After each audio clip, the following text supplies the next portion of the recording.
Morning and welcome back again to my channel घर। तो आज है ट्यूसडे और आज मैं बनाने वाला हूँ केले की बर्फी, जो कि एक बहुत ही अलग और यूनिक रेसिपी है और बहुत ही हेल्दी है क्योंकि मैं इसको गुड़ से बनाऊंगा।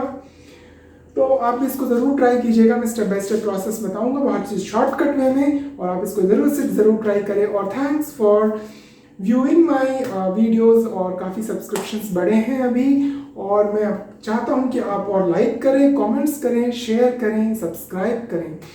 तो हमारे मन में जो संशय है कि ये नहीं हो रहा है, ये काम नहीं बन रहा है, ऐसा हो तो क्या होगा, वैसा हो तो क्या होगा, हमारी लाइफ में बहुत सारे इफ्स एंड बट्स हैं। लेकिन हम जब भगवान के शरणागति होते हैं, जब हम भगवान के शरण में आ जाते हैं, क्योंकि भगवान का ही तो किया हुआ सब कुछ है, और अगर हम इस बात को भूल जाते हैं कि नहीं हम करने वाले हैं, तब हमारी लाइफ में प्रॉब्लम शुरू हो जाते हैं। तो मेरी यही सजेशन है कि भगवान का नाम स्मरण करें, भगवान का नाम लें, उनके चरण पकड़ें, उनके शरण में आए, तो सारे काम आपके जो आध्यात्मिक कार्य और जो है भौतिक कार्य, दोनों में बैलेंस हो जाएगा और एक आप अच्छी लाइफ लीड कर सकेंगे। हरे कृष्णा, हरि बोल। तो मैं शुरुआत कर रहा हूँ। सबसे पहले केले का जो बर्फी है, जो पके हुए केले बचे हुए घर में आपके रह जाते हैं, उसको लेकर मैं बनाऊंगा। ये 4 केले मैंने लिए हैं, आप ज़्यादा भी ले सकते हैं।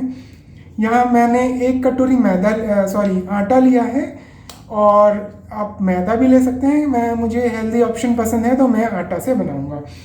और यहाँ पर जो गुड़ है, गुड़ स्वाद अनुसार आप ले सकते हैं, ज़्यादा कम मीठा आपके ऊपर है। मैंने इसको पानी में देकर गला दिया है, और इसके बाद फिर मैं इसको करूँगा। और ये कुछ ड्राई फ्रूट्स हैं, जिसमें पिस्ता है, बादाम है और काजू है। आप किशमिश नहीं लेंगे, किशमिश से अलग सा क्रंचीनेस नहीं आती, तो इसको मैं फ्राई कर लूँगा पहले। और यहाँ पर इलायची के कुछ पॉट्स हैं जो कि मैं बाद में डालूँगा। और ये घी है, घर में बनाया हुआ घी। तो अब मैं सबसे पहले शुरुआत करता हूँ।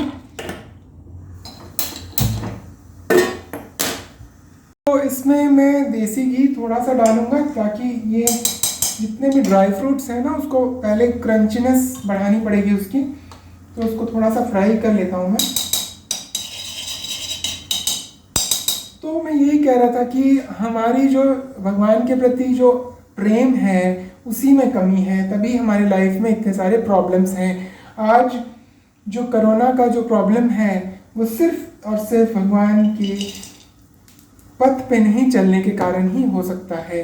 तो हम बहुत सारे सोशल एक्टिविटीज़ में लगे रहते हैं, हम बहुत सारे काम करते हैं, लेकिन हम ये नहीं समझते कि जब हम भगवान के शरणागत होते हैं तो हम ऑटोमेटिकली सारे कार्य हो जाते हैं। तो ये कोई इम्प्रैक्टिकल बात नहीं है, ये बहुत he tried and tested method है जो मैं आपसे कह रहा हूँ। और मेरा खुद का लाइफ में काफ़ी सारा एक्सपीरियंस रहा है इस पॉइंट पे, तो कभी हुआ तो मैं आपको साथ ज़रूर शेयर करूँगा।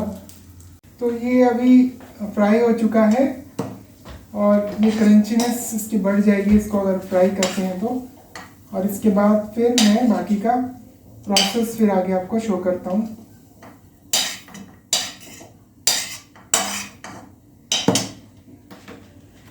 और यहाँ मैंने 4 केले लिए हुए हैं, अगर आप चाहे तो ज़्यादा भी ले सकते हैं। तो पके हुए केले अगर हो तो सबसे बेटर है, या फिर थोड़े कम पके हुए हों तो भी चलेगा। तो मैंने यहाँ पे 4 केले छील लिए हैं, और इसको मैं मैश करूँगा। तो मैं वही कह रहा था कि मेरी लाइफ में भी काफ़ी सारे एक्सपीरियंसेस हुए हैं जब कोरोना का टाइम था। तो फर्स्ट उस टाइम तो सिचुएशन ऐसी थी कि हमें पता नहीं हम जी पाएंगे या नहीं, क्योंकि हमारी पूरी फैमिली इन्फेक्टेड थी, और सिर्फ भगवान की शरणागति के कारण ही सब अच्छे तरीके से हो गया था, और किसी तरह की कोई कॉम्प्लिकेशंस नहीं आई थी। और तो यही है कि आपको भगवान के, जब द्रौपदी ने का चीरहरण हो रहा था, तो क्या हुआ था कि भगवान तब तक नहीं आए थे जब तक द्रौपदी ने पूर्ण रूप से शरणागति नहीं ली भगवान की। वो तो अपने जो पति हैं उसकी शरणागति हो गई थी कि वो आएंगे उनको बचाने के लिए, और इस टाइप से। और लास्ट में जब कोई ऑप्शन नहीं बचा, उन्होंने भीष्म पितामह की भी शरण ली, लेकिन लास्ट में जो है कृष्ण भगवान की शरण ली, और वो तुरंत ही जो वस्त्र अवतार के रूप में आकर उनकी प्रोटेक्शन दिया उन्होंने। तो कहने का मतलब ये है कि जब तक हम पूर्ण रूप से, अगर हम कोई अन्य आश्रय रखते हैं कि नहीं ये होगा तो ऐसा होगा, ये मेरी जान बचाएगा, अरे डॉक्टर तो भगवान का ही एक फॉर्म है, वही तो आते हैं भगवान के रूप में हर तरीके से हमें बचाने के लिए। और तो इस यही कहने का यही मतलब है कि आप भगवान के प्रति शरणागति हों, उनका नाम स्मरण करें, जिन्होंने आपको इतनी सुंदर लाइफ दी है। तो देखिए आपके लाइफ में जो सारे ऑब्स्टिकल्स हैं वो ऑटोमेटिकली चले जाते हैं। तो ये देखिए केला रेडी हो चुका है। अब मैं नेक्स्ट करता हूँ। यहाँ पे सबसे पहले मैं घी डालूँगा। जो आटा है उसको रोस्ट करने के लिए, तो कम ज़्यादा आप अपने हिसाब से कर सकते हैं, उसमें कोई रिस्ट्रिक्शन नहीं है। तो अब इसमें ये एक बाउल आटा मैंने लिया है, यहाँ पर इसको डालकर मैं इसको रोस्ट करूँगा।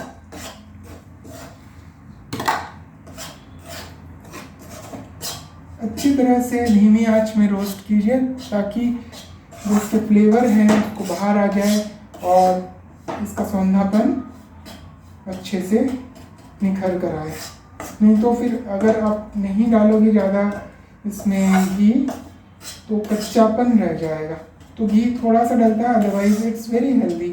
और घी वैसे भी हेल्दी ही रहता है खाने के लिए, इसमें ज़्यादा दिक्कत नहीं होती है। ज़्यादा जो रिफाइंड ऑयल है ना उसमें ज़्यादा प्रॉब्लम होती है, हमें वो उसको अवॉइड करना चाहिए। घी तो इज रिकमेंडेड बेसिकली। तो हाँ, तो मैं यही कह रहा था कि वो आते हैं, भगवान आते हैं आपको हर तरह से प्रोटेक्ट करने के लिए, हर सिचुएशन में, प्रोवाइडेड कि हम उनको समझ पाएँ कि किस फॉर्म में वो आकर हमें प्रोटेक्ट करते हैं, वो हम नहीं समझ पाते। तो यही सब कहना था आपसे। तो जीवन का जो सार है ना वो सिर्फ भगवान की ही प्राप्ति करने के लिए हम यहाँ पर आए हैं। जो इस धरती में हमने इस भौतिक जगत में जो जन्म लिया है वो सिर्फ और सिर्फ भगवान की प्राप्ति के लिए ही है। और जो भी हम मटेरियलिस्टिक एक्टिविटीज़ कर रहे हैं इस धरती में वो सिर्फ और सिर्फ हमारे सर्वाइवल के लिए है। हमें इस बात को हमेशा ध्यान रखना चाहिए। लेकिन हम क्या है, हम जो मटेरियलिस्टिक एक्टिविटीज़ हैं, धन दौलत पैसा नौकरी शादी, ये सबको हम प्रायोरिटी देकर हम भूल जाते हैं कि हमारा पर्पस क्या है। तो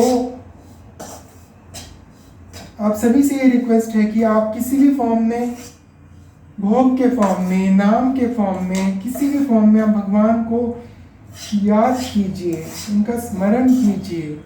नहीं तो बहुत ही विकल परिस्थिति है और अभी कलयुग का टाइम है।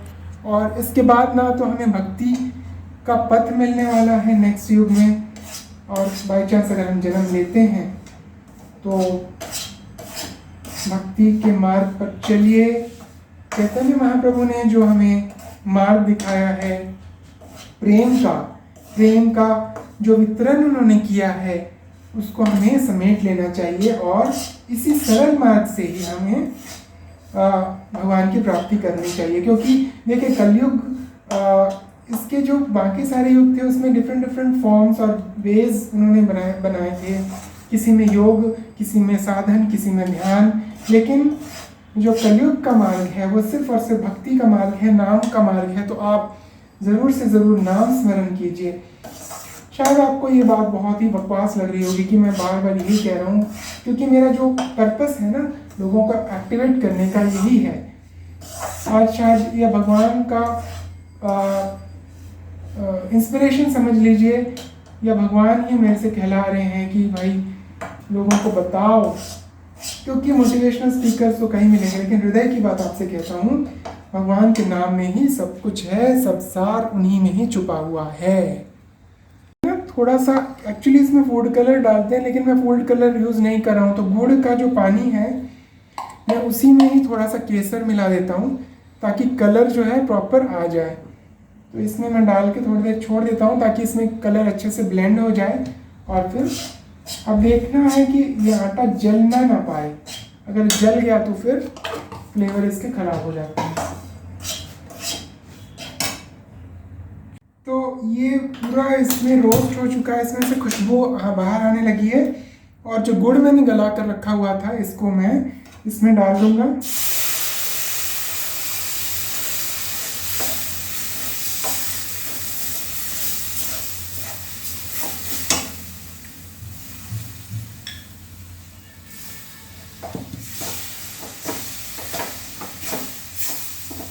और ये धीमी आंच में इसको पकाएंगे। और इसमें थोड़ा सा और घी ऐड करूंगा मैं ताकि ये और दानेदार हो जाए। और ये अपना जब तली छोड़ने लगे उसके बाद हम इसमें थोड़ा सा और फ्राई होगा, इसके बाद हम इसमें केले भी मिलाएंगे। तो यहाँ पे और थोड़ा सा मैं घी इसमें मिक्स कर रहा हूँ।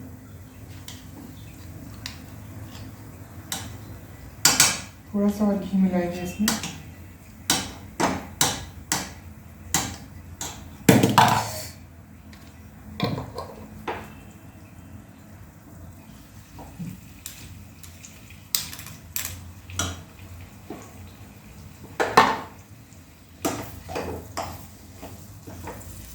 बस ये धीरे धीरे फ्राई होगा और इसके बाद फिर हम इसको इसमें केला भी मिलाएंगे।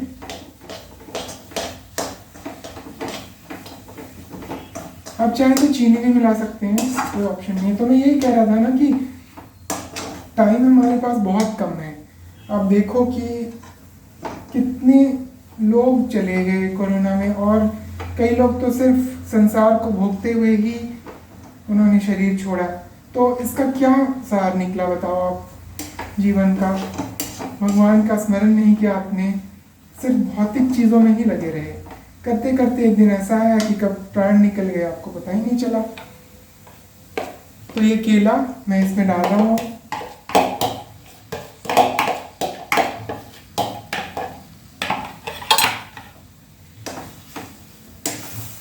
तो ये ना बनने के बाद इसका फ्लेवर इतना अच्छा आता है, मैं आपको क्या बताऊँ। मतलब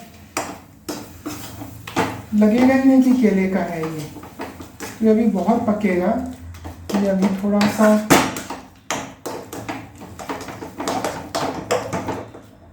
रॉ फॉर्म में है।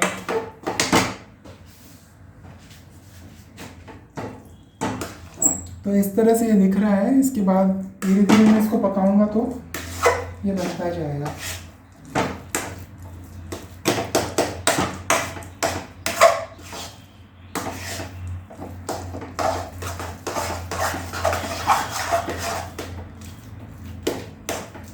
तो आप लम्स की चिंता मत कीजिए, लम्स अपने आप गल जाएंगे।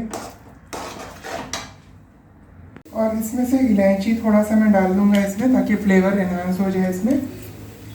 ये सारा थोड़ा सा गीला हो गया, नेवर माइंड। और देखिए जब तली छोड़ने लगे ना उसके बाद फिर हम इसको जो किसी भी एल्युमिनियम के बर्तन में डालकर इसको सेट होने के लिए देंगे। यहाँ पे थोड़ा सा मैं ड्राई फ्रूट डाल रहा हूँ, आप चाहें तो डाल सकते हैं, ना चाहें तो नहीं डालें।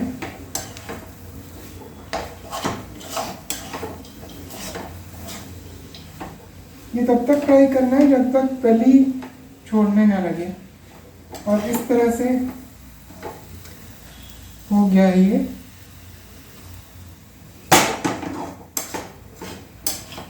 आप चाहें तो थोड़ा सा और घी डाल सकते हैं इसको।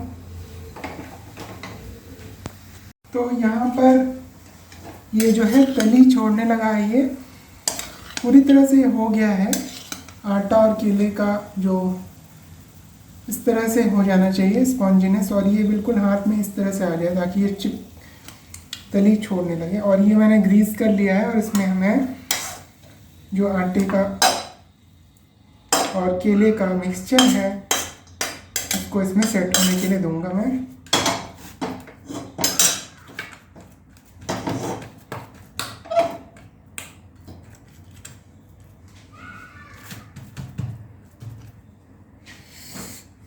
बहुत ज़्यादा गर्म है तो इसको अच्छे तरह से प्लेन करके सेट कर लें और इसको थोड़ा देर आपको सेट होने के लिए छोड़ना पड़ेगा।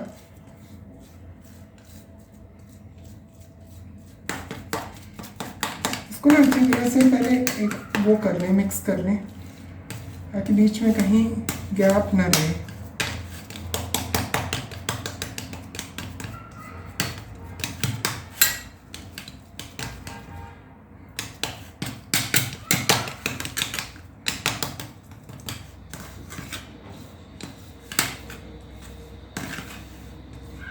तो केले को ना ऑलरेडी मैं भोग लगा चुका था तो अब अलग से लगाने की ज़रूरत नहीं है मुझे लगता है।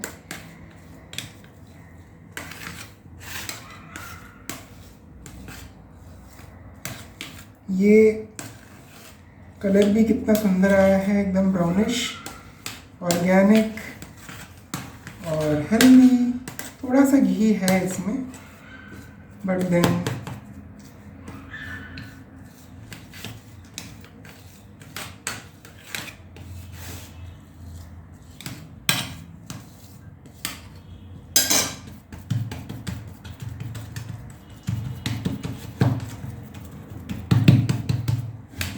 और इसमें जो ड्राई फ्रूट्स मैंने तल के रखे हुए थे उसको ऊपर से स्प्रेड आउट कर दें।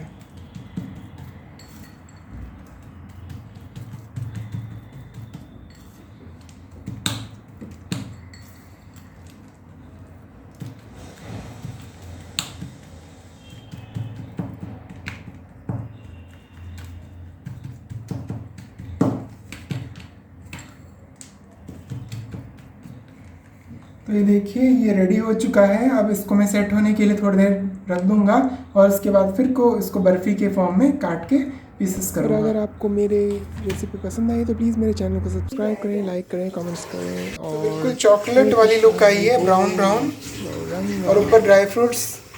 और ये जब कट होगा तो प्रॉपर फॉर्म में आ जाएगा।